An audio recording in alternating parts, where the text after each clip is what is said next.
Morning guys, today's video is on human anatomy first year BD Chaurasia, and this is about lower limb.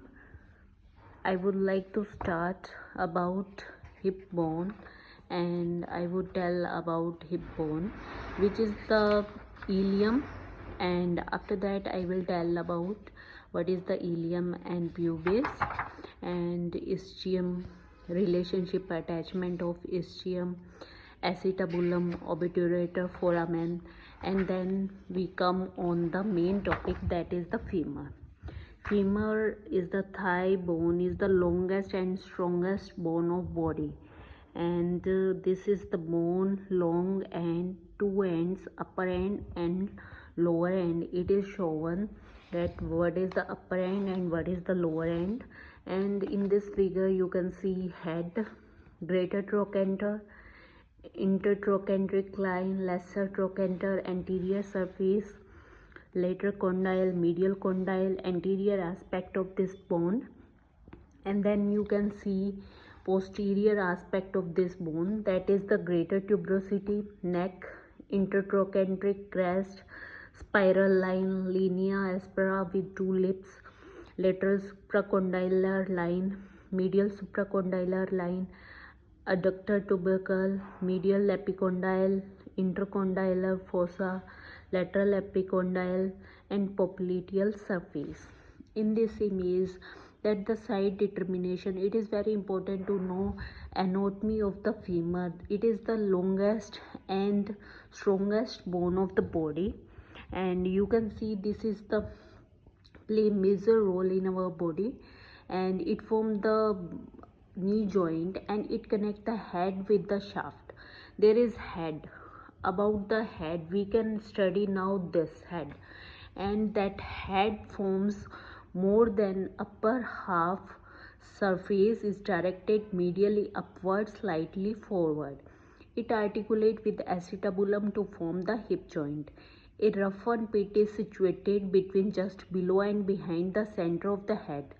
This pit is called fova, and blood supply, medial part of head near the fova is supplied medial epiphyseal artery, derived from the posterior division of obturator artery from ascending branch of medial circumflex femoral artery.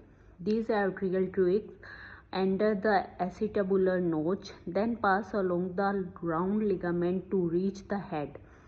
The lateral part of head is supplied by lateral epiphyseal arteries, which are derived from retinacular branches of the medial circumflex femoral artery. Neck, I will tell about the neck. Okay, it connects the head with the shaft is about 3.5 centimeter. It is 3.5 centimeter.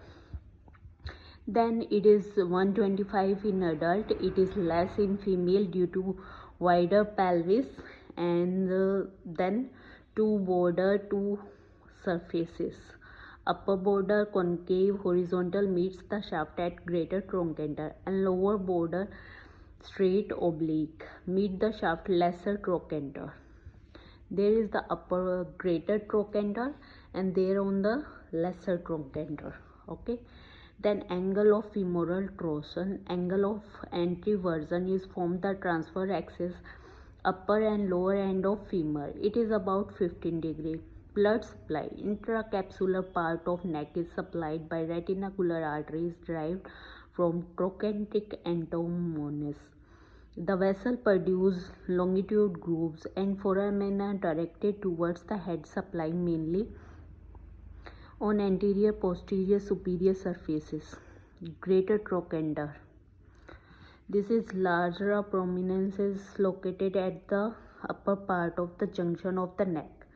And finally, I would like to say that this topic is very important, femur. I will discuss in the next topic. What would you like to discuss? Thank you very much.